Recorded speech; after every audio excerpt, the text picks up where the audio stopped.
En Tanzanie vivent près de la moitié des lions qui subsistent sur la Terre. On vient du monde entier pour admirer dans les parcs nationaux ce roi de la faune africaine.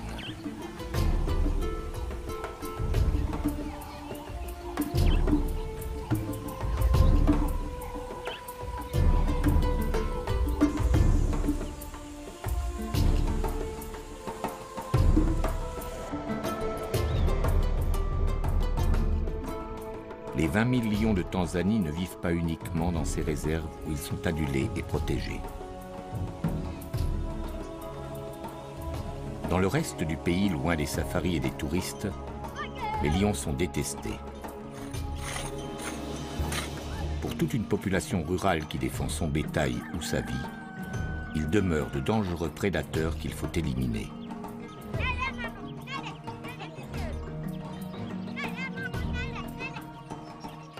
Chaque semaine, un homme meurt, victime de l'attaque d'un félin.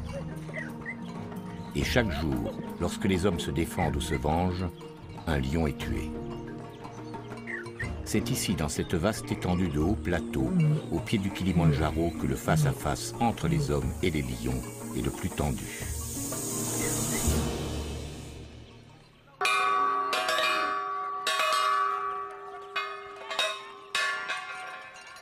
Nous sommes à Mboret, un village de la steppe Maasai, situé le long du parc national de Tarangire, une zone infestée de lions. Ce jour-là, la leçon est un peu particulière. L'école reçoit la visite de Rose Mocha du département de la faune sauvage. Rose Mocha parcourt la région à la rencontre de tous ceux qui sont confrontés aux lions. Un travail d'information et de prévention. Levez-vous. République de Tanzanie, bonjour. Comment allez-vous? Je vais bien. Bien. Et vous, comment allez-vous? Bien. Je m'appelle Rose et je vous souhaite le bonjour. Asseyez-vous. Merci. Nous allons parler du lion. Vous connaissez cet animal, le lion? Oui. Et qu'est-ce que vous savez sur lui? Il a l'air méchant. Il a l'air méchant. Et qu'est-ce qu'il mange?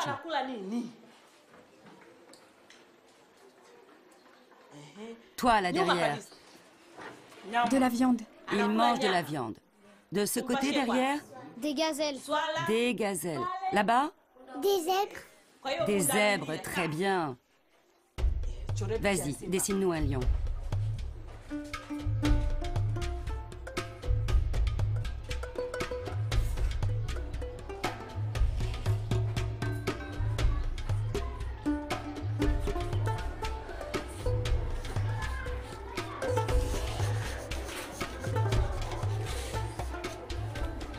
Alors, qu'est-ce que c'est? Un lion. Est-ce qu'il y a déjà eu des problèmes avec des lions par ici? Oui. Est-ce que vous avez déjà vu passer un lion? Oui. Vous l'avez vu, hein? Oui. Et est-ce qu'il a fait des dégâts, par exemple dévorer du bétail? Oui. Qu'est-ce qu'il a mangé, par exemple? Un par un, s'il vous plaît. Des vaches. Des vaches. Et quoi d'autre? Des chèvres. Concernant les lions, les petits écoliers d'Mboret en savent autant que les maîtres.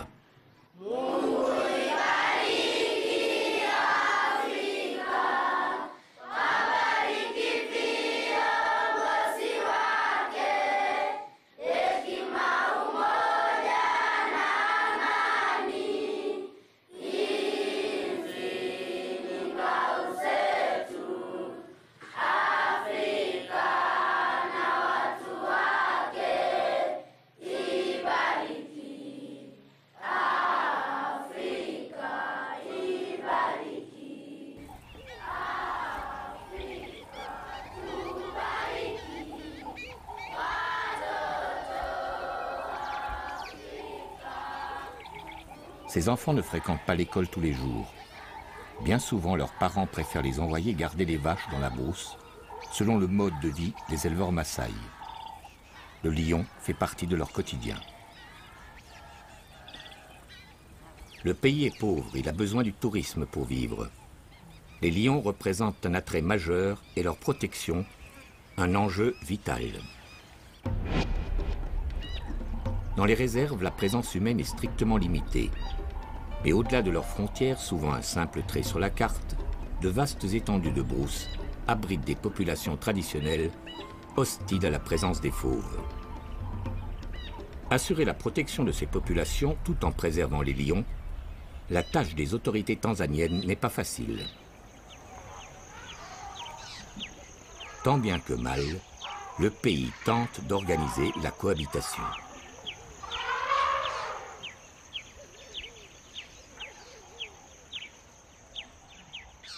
Dans ce conflit entre les hommes et les lions, Bernard Kisui est dédié à la surveillance des félins. Son travail consiste à localiser les différents groupes de lions et à suivre leurs déplacements. Ce matin, Bernard part à la recherche d'une famille de lions qu'il n'a pas vue depuis plusieurs jours. Il est bien possible que les lions soient sortis des limites du parc. Je vais mettre en marche ce récepteur, là. Et on va voir si ça fonctionne.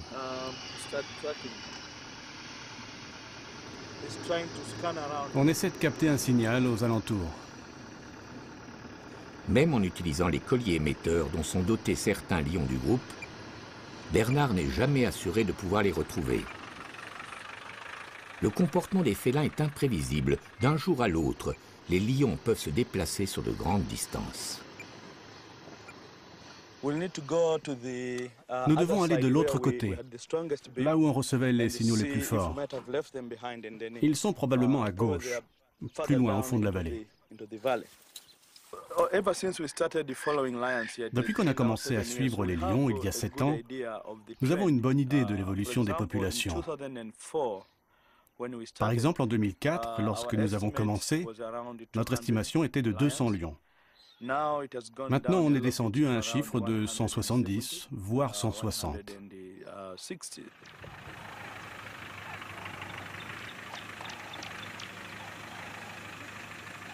Bernard a fait ses études de biologiste aux États-Unis, mais il sait aussi décrypter les traces de la brousse, comme celles inscrites ici, dans le sable d'une rivière asséchée. Ces empreintes vont lui permettre de remonter la piste des félins. Attention, il y a des éléphants.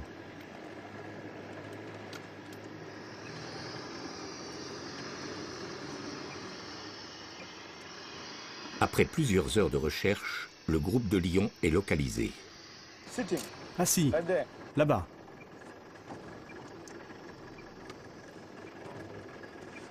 Enfin. Ils sont 4. Laissez-moi vérifier.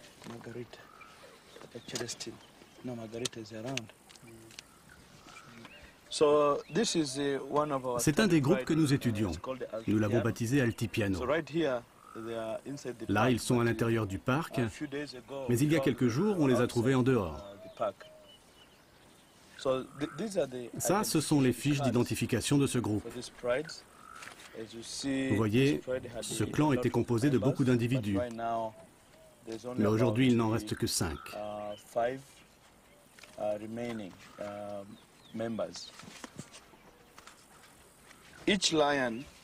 Chaque lion des groupes étudiés a sa carte d'identité.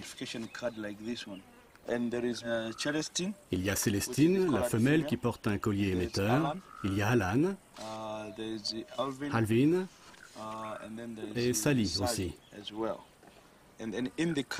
Sur la fiche est indiqué le nom du groupe auquel il appartient, le nom que nous lui avons donné.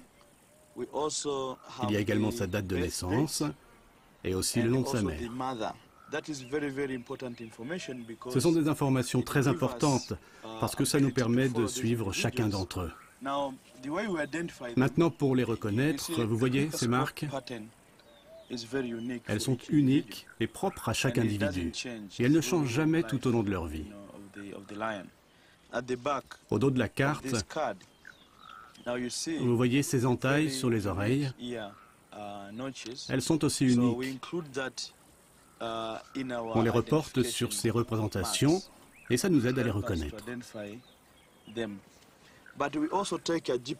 Mais nous avons aussi la localisation GPS. Alors je vais enregistrer les coordonnées du lieu.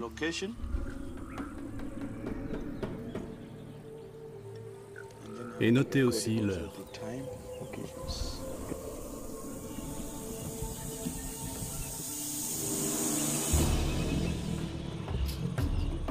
Bernard est rassuré.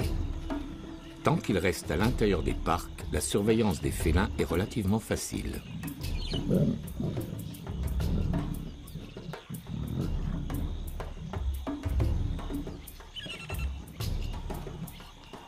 Mais tous les lions ne vivent pas dans les parcs. Et ceux qui s'y trouvent n'ont que faire des limites établies par les hommes. Ils se déplacent au gré de leur chasse. Les lions obéissent d'abord aux lois dictées par la nature.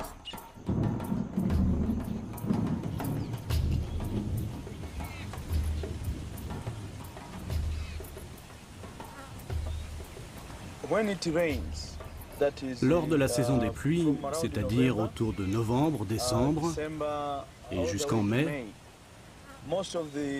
les animaux se mettent à se déplacer à l'extérieur des parcs. Les lions sont forcés de suivre cette migration parce qu'il ne reste plus rien à manger dans les parcs. Donc ils sortent et ils se retrouvent dans des régions habitées. Il y a des gens, il y a du bétail et toutes sortes d'activités humaines.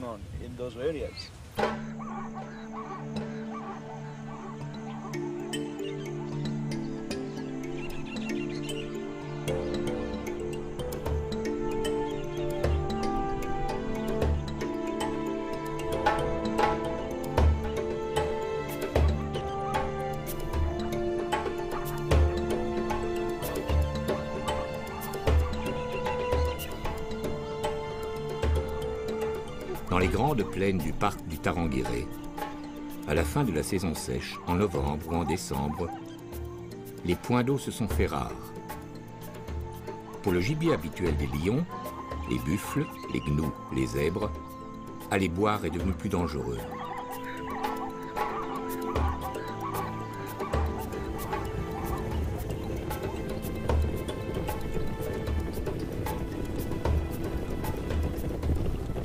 Obéissant à leur instinct, les animaux se sont rassemblés en de grands troupeaux.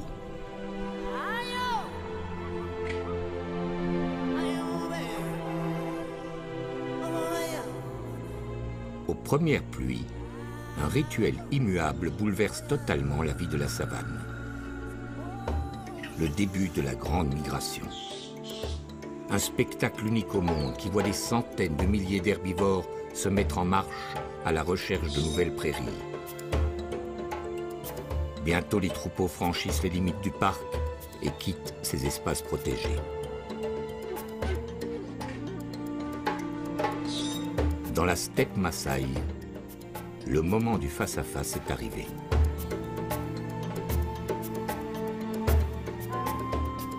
En suivant leur proie, les lions sont entrés sur le territoire des hommes.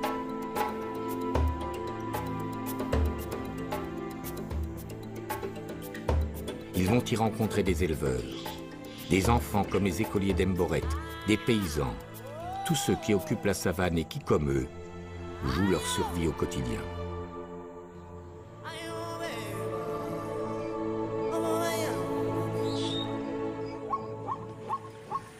Aujourd'hui, la tournée d'inspection de Rose Mosha l'a conduit chez Isaka, un éleveur Maasai qui vit à proximité d'Emboret, à 1 heure de marche. Dans le passé, Isaka s'est déjà plaint d'attaques sur son bétail. Vous avez combien de vaches? J'ai 30 vaches. Il n'y a jamais de lions qui viennent par ici? Si, ça arrive, mais on les fait fuir. Ah, vous arrivez à les chasser. Comment faites-vous pour les faire partir? Quand on les entend rugir, soit on pousse des cris, soit on apporte des lampes et on fait de la lumière. Ah, ils s'enfuient.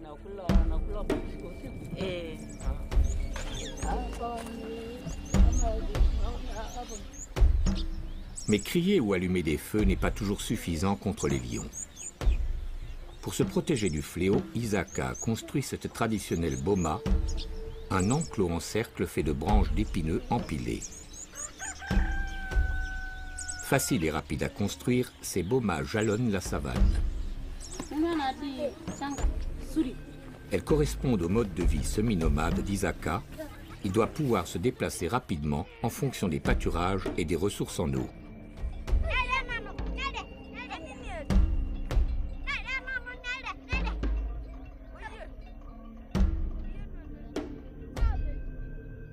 Avec cette boma, en théorie, la famille d'Isaka paraît protégée.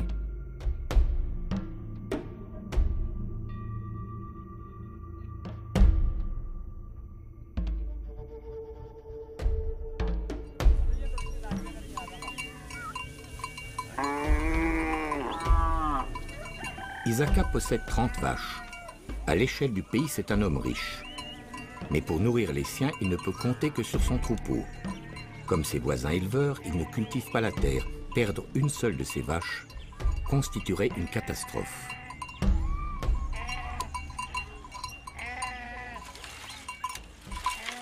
À l'approche du soir, les membres de la famille d'Isaka se hâtent d'enfermer leurs bêtes.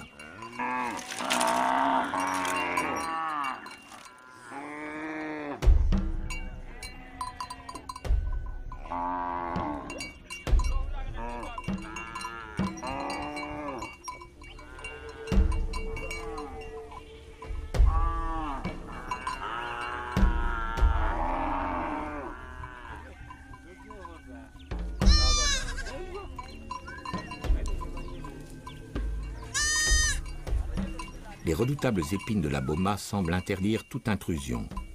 Un homme ne peut franchir l'obstacle sans se blesser cruellement. Mais une boma n'est jamais très haute. Pour un lion affamé, c'est un piètre obstacle. Isaka sait que d'un seul bond, un félin peut franchir plusieurs mètres et dans sa fuite, emporter l'une de ses vaches. Tous savent qu'à la faveur de la nuit, les prédateurs, hyènes, panthères et lions peuvent s'approcher.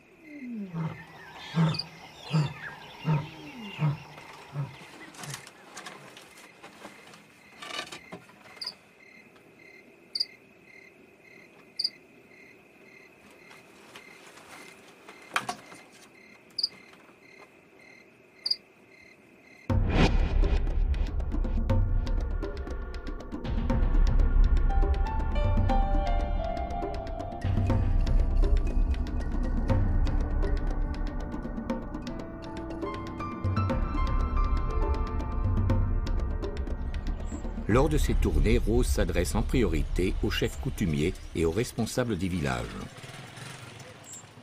Ce jour-là, elle rencontre Suseika, le maire de Lobosiret. Comme vous le savez, nous habitons à la frontière du Tarangire, où se trouvent des animaux qui, eux, n'ont pas de frontières. Bien sûr. Les lions sortent du parc et viennent dans le village. Le jour, ils n'osent pas, mais la nuit, ils peuvent entrer dans les habitations. Il ne faut pas oublier que notre village est sur leur chemin, celui qui mène au parc de Manyara. Parfois, ces lions attaquent les gens et tuent le bétail. Cela nous pose un énorme problème. Donc, ce que vous dites, c'est que votre village se situe dans une sorte de corridor, de couloir entre Tarangire et Manyara. Un chemin que les lions empruntent pour aller d'un parc à l'autre. En faisant remarquer à Suseika que son village se trouve placé sur le chemin des lions, Rose aborde un sujet délicat.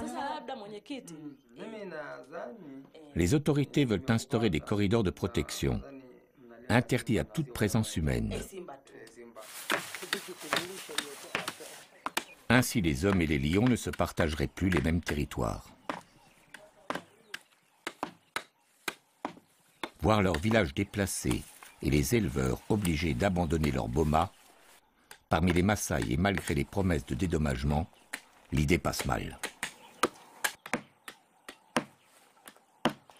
Le désir de ces populations est bien de conserver leurs terres et leur mode de vie traditionnel.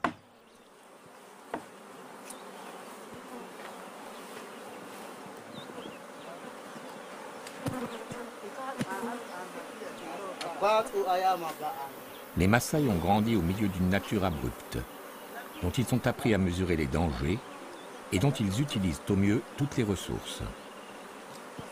Ainsi, ces villageois ont repéré un essaim d'abeilles à l'intérieur de ce baobab.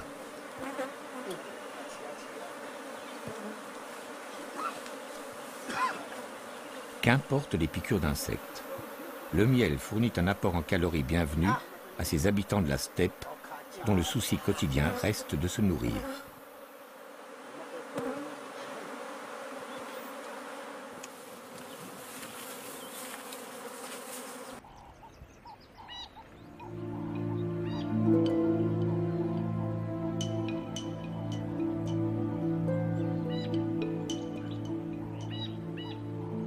À Tarangire, tous les lions n'ont pas accompagné la grande migration.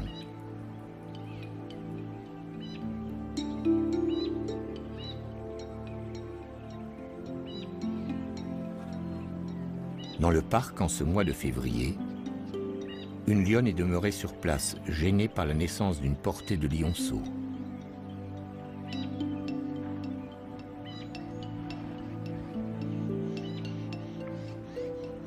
Ils ont grandi, mais ne sont pas encore devenus autonomes. Pour se nourrir, un lion adulte a besoin de près de 10 kg de viande par jour. Un groupe de lions doit ainsi tuer un grand animal comme un zèbre ou un gnou tous les 3 ou 4 jours.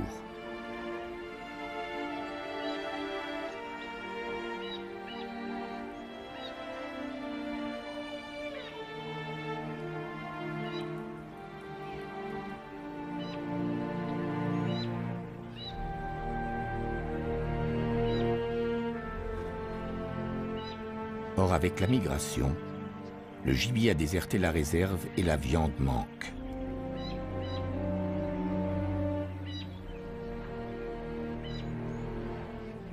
Sous-alimentés, à l'aspect famélique, les petits lions sont maintenant en danger.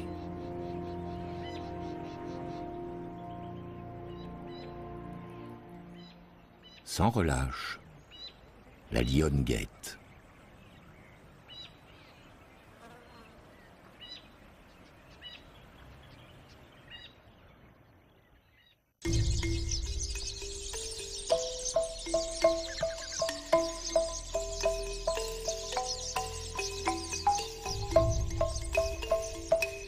Dans sa boma non loin d'Ebboret, Isaka n'aura connu que quelques jours de répit.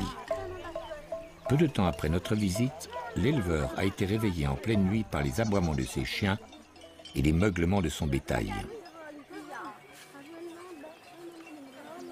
La boma de son voisin était attaquée. 2 lions ont pénétré dans l'enclos, y ont tué 2 vaches et ont commencé à les dévorer sur place. Dans la confusion, tout le bétail paniqué s'est enfui dans la brousse. Les hommes ont alors crié et apporté des lampes pour tenter de faire fuir les fauves, en vain.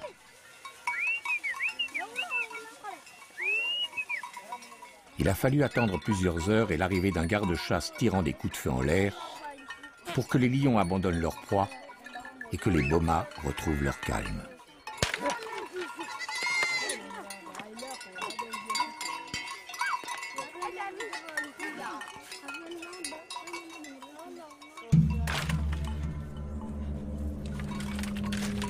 Pour le voisin d'Isaka, le bilan est lourd. 2 vaches tuées, c'est 800 000 shillings de pertes, près de 500 €. Plus d'1 an de travail au salaire moyen et aucune indemnité de prévue.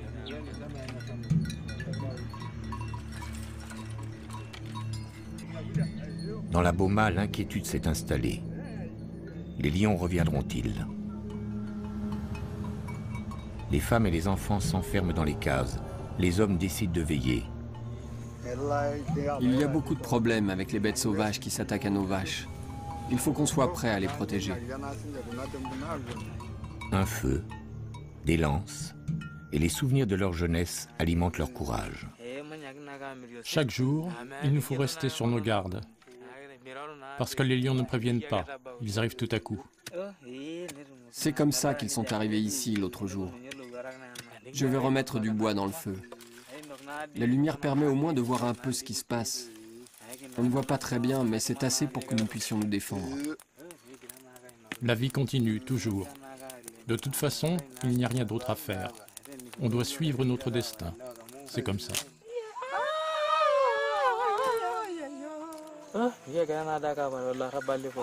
Quand on y pense, autrefois, on les tuait, les lions.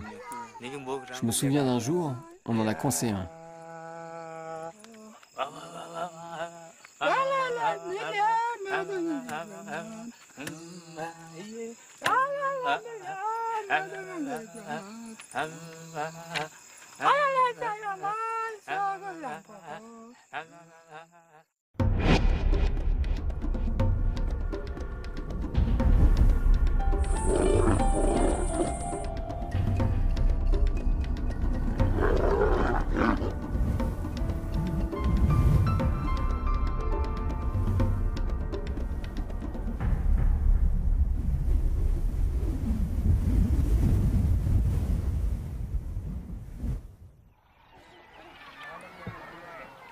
Autrefois, Isaka et les siens et tous les nomades Maasai des environs n'auraient pas hésité.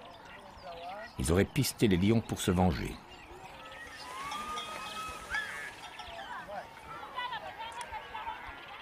Ce matin, les hommes de la Boma se sont rassemblés. Ils savent qu'il leur est désormais interdit, sous peine de lourdes sanctions, de tuer les lions. À chaque attaque de lion sur le bétail, les Maasai organisaient une chasse et ils partaient dans la brousse jusqu'à ce qu'ils trouvent un lion, n'importe lequel, et ils le tuaient à coups de lance. Mais les éleveurs disposent aujourd'hui d'une arme bien plus efficace que les lances. Les gens se servent de poison. Je m'en souviens une fois, dans la partie sud du Tarangire, il y a eu cette histoire. Des lions qui se trouvaient en dehors du parc ont tué une girafe. Sa carcasse a été bourrée de poison. Et plus tard, nous avons trouvé 5 cadavres de lions dans la zone où ce poison avait été utilisé.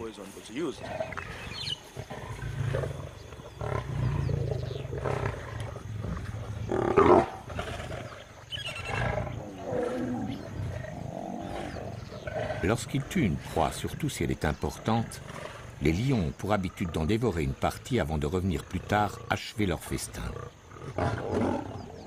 Pour ceux qui veulent se débarrasser discrètement du prédateur, il suffit alors de répandre dans la carcasse de l'animal mort des pesticides utilisés dans l'agriculture et disponibles sous forme de poudre.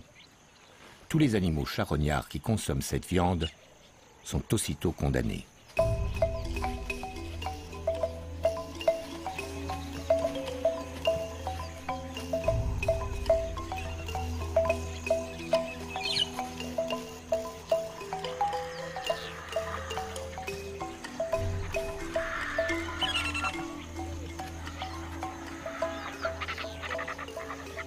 Alertés par la mort de lions, mais aussi par des hécatombes massives de vautours, de chacals et de hyènes, les autorités ont mené leur enquête. Très vite, elles ont soupçonné l'utilisation d'un pesticide interdit, car particulièrement nocif, le furadin.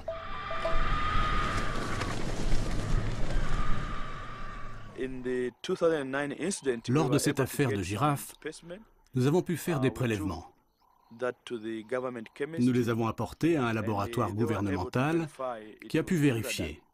Et c'était du furadin qui avait été utilisé. Depuis, nous savons que dans cette région, le furadin est utilisé pour tuer des lions. Il y a environ 150 lions qui sont tués chaque année dans la steppe Maasai, ici, la région dont nous parlons. 150. Et on parle de ceux pour lesquels on retrouve les restes, les carcasses, et pour lesquels les témoins nous racontent avoir vu les lions morts. Mais il y a des lions qui ont été tués et dont on n'a pas connaissance et pour lesquels aucun rapport ne peut être fait. Donc on peut doubler le chiffre. De 150, on passe à peut-être 300 lions, tous victimes de l'aggravation du conflit entre les hommes et les lions. Nous devons voir comment on peut faire diminuer le braconnage, la chasse illégale, les empoisonnements, les pièges, tout ce genre de choses. C'est crucial pour sauver la population des lions. Lion population to be rescued.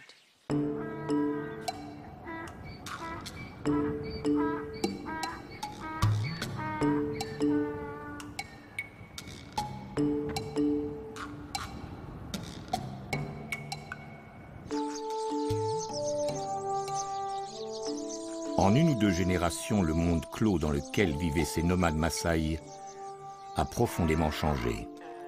Hier encore, ils subsistaient en autarcie, ne comptant que sur eux-mêmes, indifférents aux étrangers.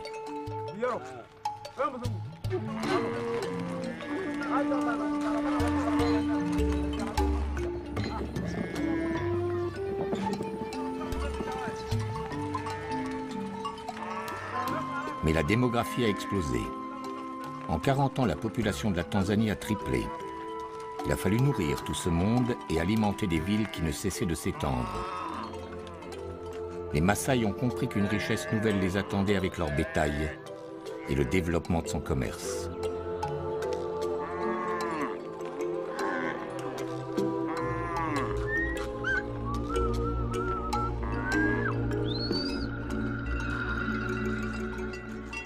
Isaka, comme tous les éleveurs de sa région, se rend maintenant régulièrement dans la grande cité du Nord, à Arusha.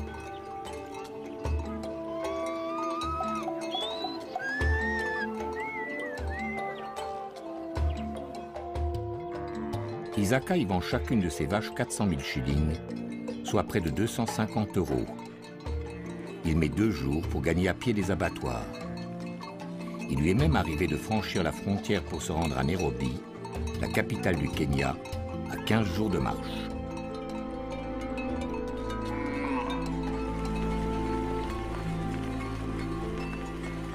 La steppe Maasai voit défiler sans cesse ses grands troupeaux de bovins. Petit à petit, le bétail domestique a envahi la savane à la recherche de nouveaux pâturages et de points d'eau.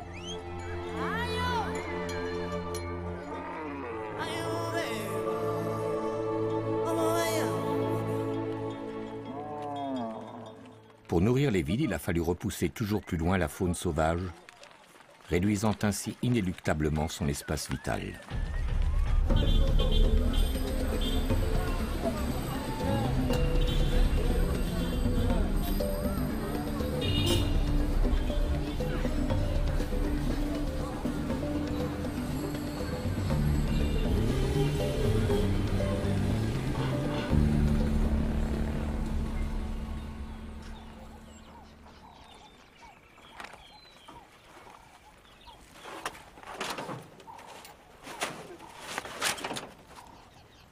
Nous sommes près de Simanjaro, un village situé au nord du parc de Tarangire, le long de l'un de ces fameux corridors empruntés par les lions.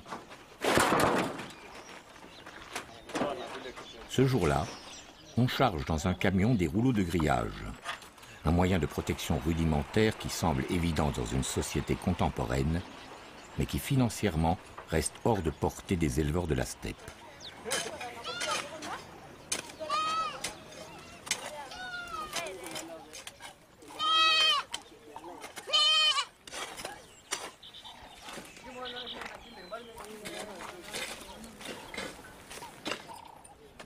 Dans cette boma, les travaux d'installation sont en bonne voie, malgré l'air dubitatif de certains des Maasai présents.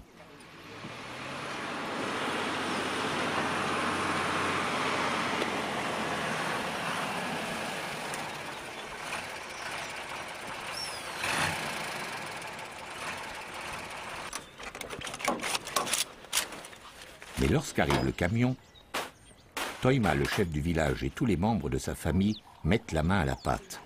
Ils ont parlé avec des voisins déjà équipés et le téléphone de la savane a parfaitement fonctionné. Une boma solide est alors érigée. Le fil de fer remplace les épines.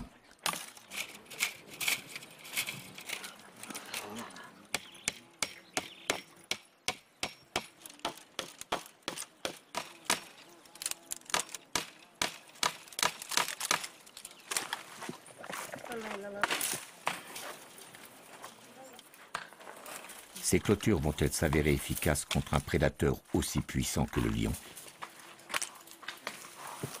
Pour répondre à cette question et à titre de test, une centaine d'enclos, financés par des associations occidentales, sont en cours d'installation autour de Simanjaro.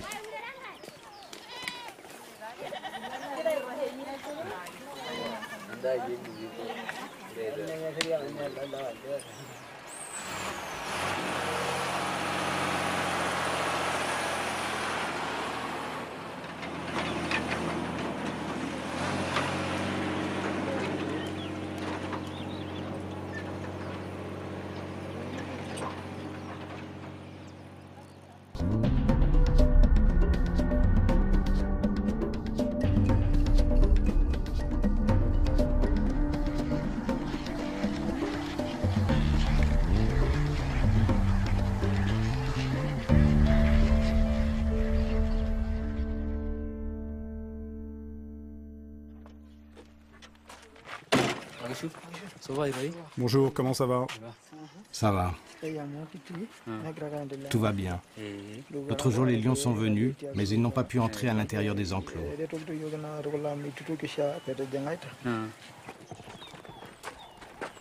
Dans les bomas déjà équipés, les autorités viennent aux nouvelles et inspectent les clôtures.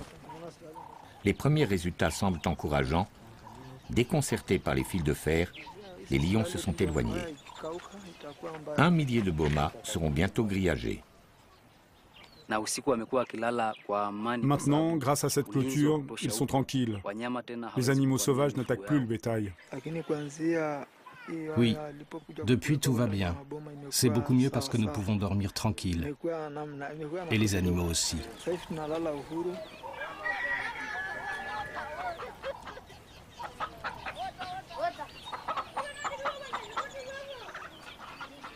Mais pour l'éleveur, cette sécurité nouvelle a un prix. Les clôtures ont pour effet de sédentariser Toiba et les siens.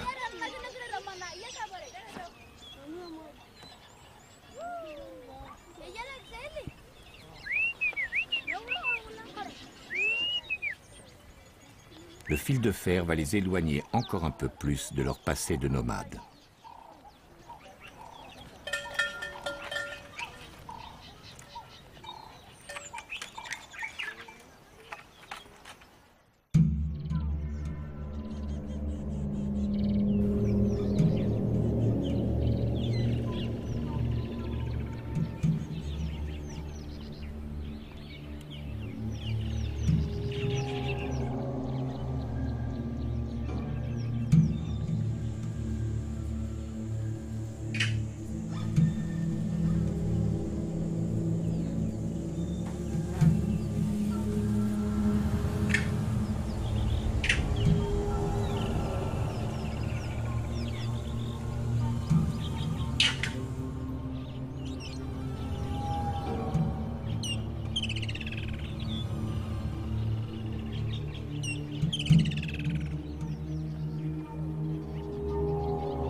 Dans le parc de Tarangire, la lionne accompagnée de ses jeunes cherche toujours à se procurer de la nourriture.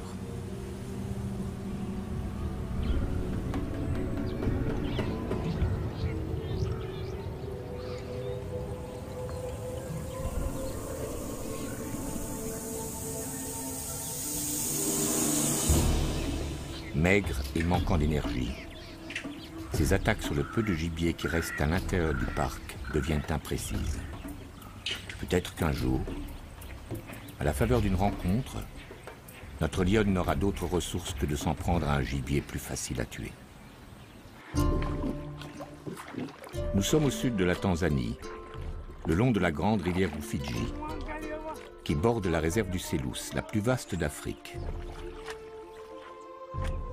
Des populations de paysans sont établies d'un côté de la rivière, mais les champs qu'ils cultivent, ainsi que les zones sauvages, se trouvent sur l'autre rive. Chaque matin, ils traversent la rivière pour aller travailler leurs terres, et chaque soir, les pirogues les ramènent dans leur village. Longtemps, ils se sont crus à l'abri, protégés par la largeur du cours d'eau. Pourtant, l'histoire vécue par ces paisibles villageois hante encore leur mémoire. Durant 2 ans, un mangeur d'hommes a semé la terreur dans la région, dévorant 40 personnes et en blessant des dizaines d'autres. Surnommé Oussama par la population locale, ce lion a traversé le fleuve. Il n'a pas hésité à rentrer à l'intérieur des habitations pour y saisir ses victimes. C'est l'histoire qui est arrivée à Salma. Elle ne doit sa vie qu'à son courage. Elle a affronté le fauve et a réussi à le mettre en fuite. Ce jour-là, j'avais quitté les champs pour rentrer au village. J'ai dit au revoir à mon mari. J'avais trop peur du lion. Donc, je suis rentrée. Arrivée là-bas, À un moment, j'ai dit à ma mère, « Il y a des moustiques, je les entends bourdonner. » Elle m'a répondu, « Prends du bois et allume du feu. La fumée les fera partir. » Et je lui ai dit, « J'entends du bruit. Qu'est-ce que c'est que ce bruit ?»« Maman, c'est un lion. Il vient nous attaquer. » Il s'est acharné sur la porte et a réussi à la casser. Je me suis jetée sur le côté, mais il s'est retourné vers moi. J'ai attrapé un bâton et je lui ai tapé sur la tête. Plusieurs fois. Et nous avons hurlé, « Un lion, un lion, un lion !» Alors, le lion s'est sauvé, tout le monde est arrivé. En partant, il m'a lacéré l'épaule. Il y avait beaucoup de sang. Le lendemain, on m'a emmené à l'hôpital. Salma a eu beaucoup de chance. L'épaule déchirée, elle a pu être soignée rapidement. Les blessures occasionnées par les lions sont souvent mortelles. Leurs griffes transportent de nombreuses bactéries qui provoquent des septicémies foudroyantes.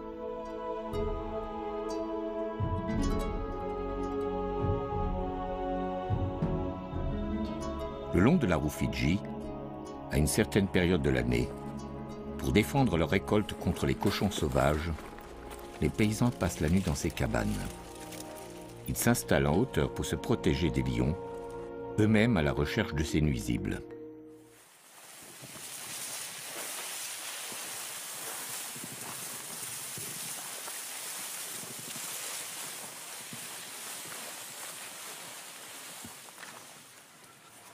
Oussama le lion ne s'intéressait pas aux sangliers.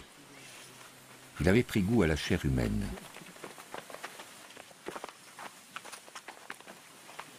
Voici le récit tragique de Fatouma et de sa famille.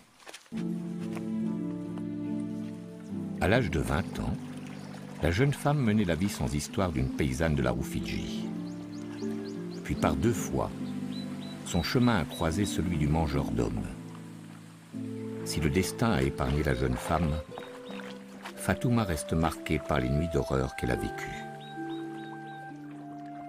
Aujourd'hui, elle traverse toujours la rivière pour continuer à cultiver les champs, situés du côté des espaces sauvages. Fatouma a refait sa vie et a fondé une nouvelle famille. Mais elle serre bien fort dans ses bras son dernier-né.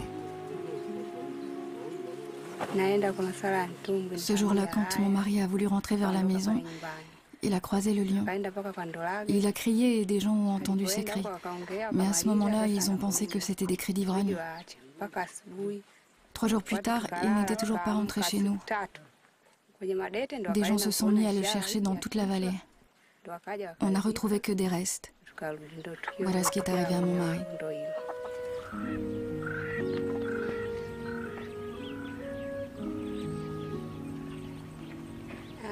Après l'enterrement de mon mari, je suis restée là pendant les 40 jours du deuil. Et puis je suis partie chez mes parents. Le jour même de mon arrivée, vers 1h ou 2h du matin, ma mère a bougé et a fait du bruit. Et mon père s'est mis à crier. Après, je n'ai plus rien entendu. Je suis restée avec les enfants en silence jusqu'à la fin de la nuit. Le matin, mon beau-père, le père de mon mari, est arrivé. Il est monté au-dessus dans la case et il a trouvé mon père mort. Tout le haut de son corps avait été dévoré. On a cherché ma mère, on l'a trouvé. Le lion lui avait mangé le ventre, le reste était là. Nous avons pris leur corps pour les enterrer.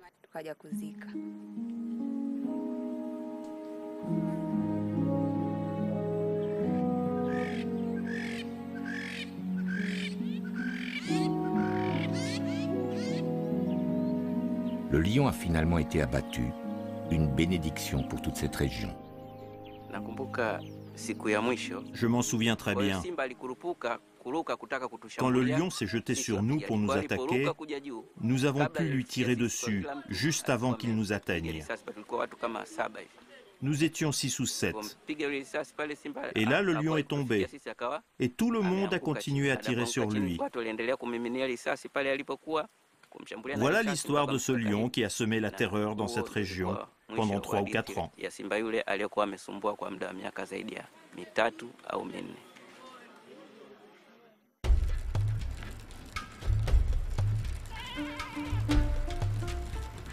Les lions se nourrissant de chair humaine sont rares. Un tueur en série comme Oussama reste un cas extrême.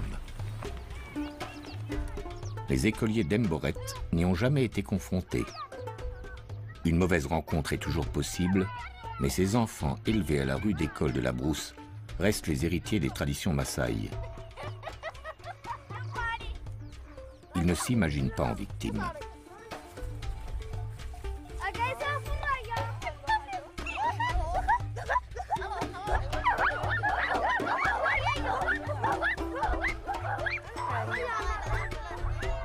Dans la steppe Maasai, la confrontation entre les hommes et les lions semble à son paroxysme. Les autorités en ont conscience. Il faut agir.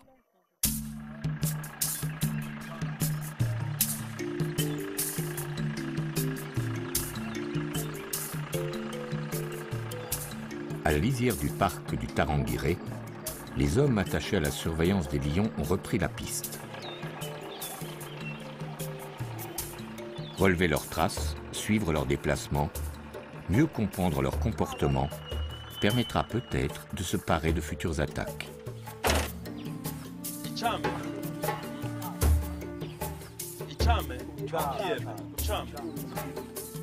Comme dans les Boma, l'apaisement du conflit passe par un travail de terrain.